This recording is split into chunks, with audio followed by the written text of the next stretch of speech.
ओम गणेशाय नमः। ओम नमः शिवाय। मैं निखिल ज्योतिषाचार्य आप सभी का मेरे चैनल पर पुनः स्वागत करता हूं। आशा करता हूं कि आप सभी स्वस्थ होंगे। महादेव की कृपा आप सभी पर सदैव बनी रहे।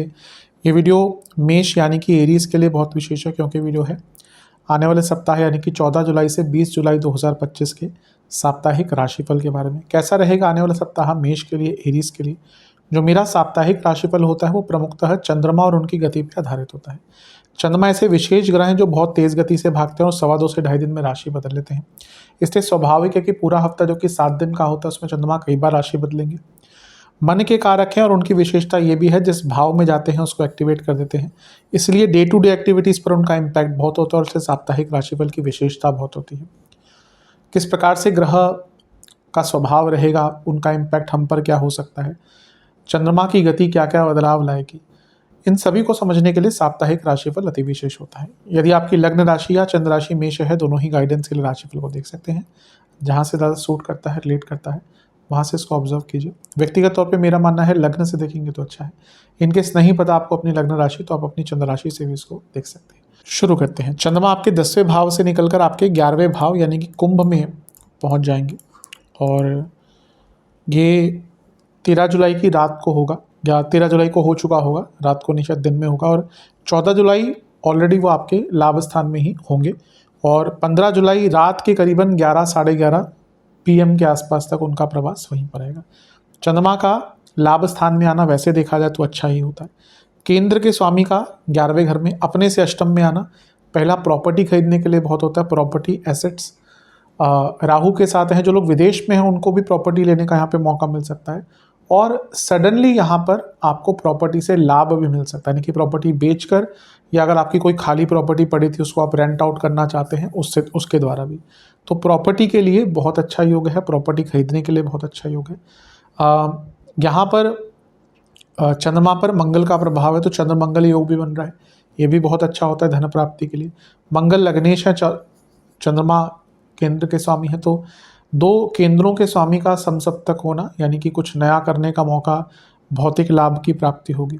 लेकिन हम ये तो नहीं भूल सकते कि चंद्रमा ग्रहण दोष में है।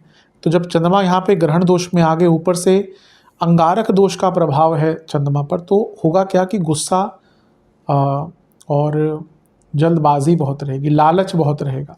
तो थोड़ा सा अपने इच्छाओं पर, गुस्से पर थोड़ा नियंत्रण रख के ही चलेंगे तो आपके लिए अच्छा रहेगा।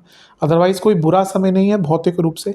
हाँ, चंद्रमा केंद्र योग से निकल गए हफ्ते के शुरुआत में, लेकिन वो चौथे घर के स्वामी हैं, तो कन्फ्यूजन, इल्यूजन और जैसे मैंने कहा ना लालच, ये थोड़ा सा इसका प्रभाव रहेगा। अच्छी चीज़ है कि गुरु की दृष्टि है, तो गुरु भाग्येश हैं, भाग्य के कारक भी हैं।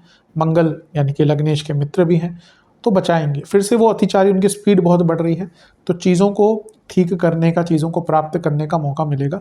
बस गुस्से से, जल्दबाजी से, लालच से, डेस्परेशन से अपने आप को दूर रखिएगा।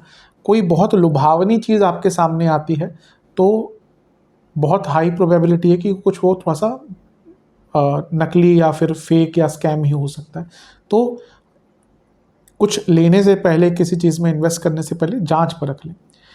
नवांश कुंडली बताती है कि आप जहाँ पे हैं खुश हैं, ठीक है। ज़्यादा डेस्परेशन, फिर से कहूँगा, चाहे तीसरी बार बोल दिया, मत रखिएगा। दशांश कुंडली कार्य क्षेत्र में ये समय है अपने आप को समझने का, अपनी कमियों को समझने का, उसको ठीक करने का, ठीक करने के तरफ बढ़ने का। बिजनेस के लिए ठीक है, अच्छा है समय। आपको थोड़ा पॉजिटिव सोचना पड़ेगा। लव लाइफ, आप चीज़ों को और अच्छा कर सकते हैं, पर प्लानिंग नहीं है दोनों के ही साइड से। वैवाहिक जीवन और बहुत चीज़ें होती हैं लड़ाई झगड़े के अलावा। अभी दिख रहा है कि केवल लड़ाई झगड़ा, पैसों की बात पे लड़ाई झगड़ा होता है। चीज़ों को ठीक कीजिए, संयमित कीजिए, वरना आगे चलकर दिक्कतें होंगी। स्टूडेंट्स, आप बहुत कुछ अच्छा कर सकते हैं, लेकिन मन में पहले ये विश्वास होना चाहिए कि आप अच्छा कर सकते हैं। थोड़ी ये मन में विश्वास रखिए कि आप बहुत कुछ अचीव करेंगे। अवश्य इससे हेल्प मिलती है। आपके अंदर ये मानसिक प्रोबेबिलिटी है कि आप चीज़ों को पॉसिबल कर सकते हैं, तो अवश्य आगे बढ़ेंगे। जहाँ तक सेहत की दृष्टिकोण है, बीपी की प्रॉब्लम, एसिडिटी की problem, sleep disorder, blood disorder, सर्वाष्टक में आपका लग्न बली है। मैं फिर से कहूँगा, डेस्परेशन नहीं, कुछ भी करेंगे बहुत सोच समझ के नहीं कीजिएगा। किसी की बातों में आकर, किसी से प्रभावित होकर कुछ भी करने की आवश्यकता नहीं है। 15 जुलाई दिन के 12 सॉरी रात के 12 बजे के आसपास, यानी कि ऑलमोस्ट 11:50 समथिंग पीएम के आसपास चंद्रमा का गोचर होगा आपके 12वें घर में यानी कि मीन में। और 18 जुलाई सुबह के ऑलमोस्ट 4 बजे तक वो यहीं पर रहेंगे। चंद्रमा का 12वें घर में आना कोई बहुत अच्छा नहीं माना जाता। चौथे घर के स्वामी हैं और 12वें घर में चले गए।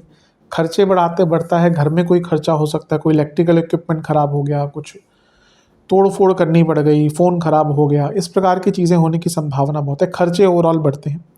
हाँ, चौथे घर के स्वामी 11वें घर के स्वामी 12वें घर में है और वक्री भी शनि ऑलमोस्ट हो ही गए हैं इस टाइम तक। तो ये कोई एंसेस्ट्रल प्रॉपर्टी बेचनी है, फिर से उसका बहुत अच्छा योग बनता है। पर यहाँ पे विषतोष भी बन रहा है, इसको हम भूल नहीं सकते। और मंगल की दृष्टि अभी भी है जो अंगारक दोष बनाए हुए हैं। तो ये जो गुस्सा या थोड़ा सा फ्रस्ट्रेशन हफ्ते के शुरुआती भाग में आपने अनुभव किया, उसकी इंटेंसिटी बहुत बढ़ जाएगी, यानी कि हफ्ते के मध्य भाग में गुस्सा बहुत रहेगा। मंगल शनि का प्रभाव वैसे ही बहुत विचलित करता है और ये विषतोष भी है, तो थोड़ा सा लो भी फील करेंगे। ये कॉम्बिनेशन अच्छा नहीं है।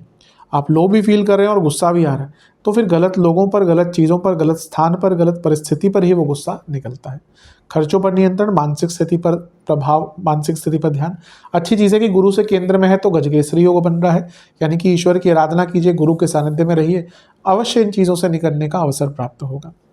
शनि अभी भी वक्री हुए हैं तो बहुत चीज़ों पर आत्ममंथन करने का अवसर भी मिलेगा। नवांश कुंडली बताती है कि अपनी मानसिक सेहत को ठीक करने पर विचार कीजिए। दशांश कुंडली कार्य क्षेत्र में अगर जॉब चेंज का विचार करें, प्रोसेस आगे बढ़ सकता है। बिजनेस के हिसाब से आपको खर्चों पर कंट्रोल करना पड़ेगा और अपने बिजनेस में एक पॉजिटिव सोच, एक सकारात्मक और एक नवीनतम सोच के साथ आगे बढ़ना पड़ेगा। सोच पुरानी हो रही है इसलिए आगे नहीं बढ़ रहे हैं। लव लाइफ की जहाँ तक बात है, बहुत अच्छा समय है चीज़ों को ठीक करने का, अपनी गलतियों को रियलाइज़ करके चीज़ों को ठीक करने का। वैवाहिक जीवन अगर बहुत दिक्कतें चल रही है, वो टाइम है थोड़ा सा अपनी तरफ से स्टेप लीजिए, माफ़ी मांगिए या फिर सॉर्ट आउट करने की कोशिश कीजिए। इनिशिएट करेंगे तो प्रॉब्लम सॉल्व हो सकती है। बस यही सोच रहते रहे कि मैं क्यों करूं, तो कुछ नहीं होने वाला। स्टूडेंट्स, आप बहुत चीज़ें अच्छी कर सकते हैं, लेकिन पहले आत्मनिर्भर, आत्मसंयमित बनिए। आपको आंतरिक रूप से और स्ट्रॉन्ग करिए और उसके लिए हफ्ते का मध्य भाग बहुत अच्छा है, बहुत आगे बढ़ पाएंगे। सेहत के दृष्टिकोण से स्लीप डिसऑर्डर, ब्लड डिसऑर्डर और पैरों के रोग तंग करेंगे। सर्वाष्टक में आपका 10वां घर बली है। जो लोग जॉब चेंज करने का प्रयत्न कर रहे थे, चीज़ें बहुत तेज गति से उस तरफ बढ़ सकती हैं।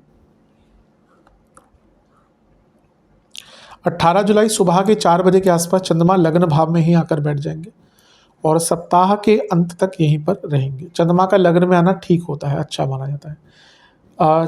चौथे घर के स्वामी, केंद्र के स्वामी केंद्र में अच्छा है। राहु के प्रभाव से हट गए, यानी कि ग्रहण दोष, विष दोष से निकल गए, 12वें घर के प्रभाव से, अंगारक दोष के प्रभाव से निकल गए।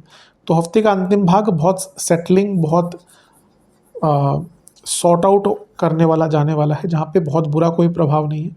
हाँ, केतु का प्रभाव है, उसको नहीं नकार सकते, लेकिन क्योंकि इतना ज़्यादा चीज़ों से निकल कर आए हैं, जब हम बुरे टाइम से निकल के आते हैं तो नॉर्मल टाइम भी बहुत अच्छा लगता है, तो वैसा ही आपके साथ होने वाला है।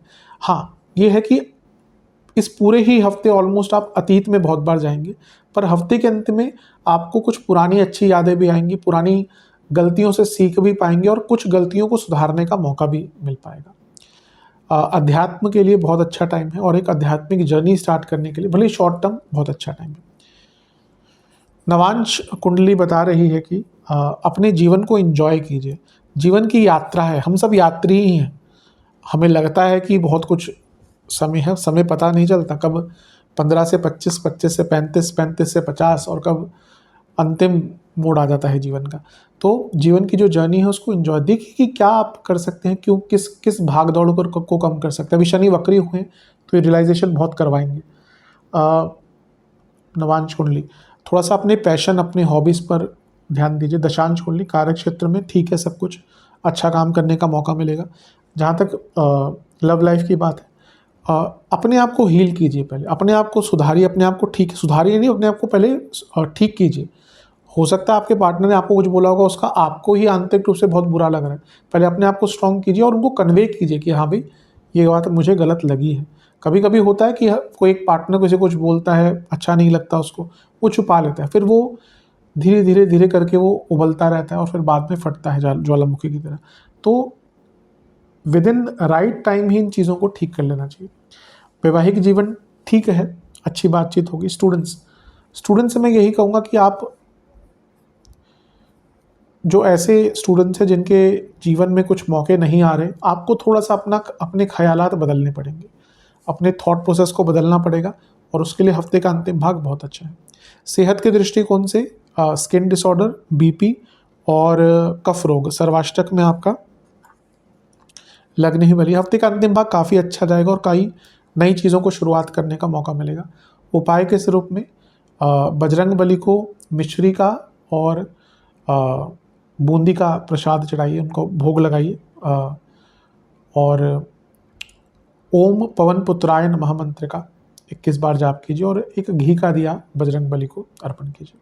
आशा करता हूँ वीडियो काम आएगी। चैनल पर नए हैं सब्सक्राइब कीजिए, वीडियो को लाइक कीजिए। मिलता हूँ अगली वीडियो में, तब तक के लिए ओम नमः शिवाय।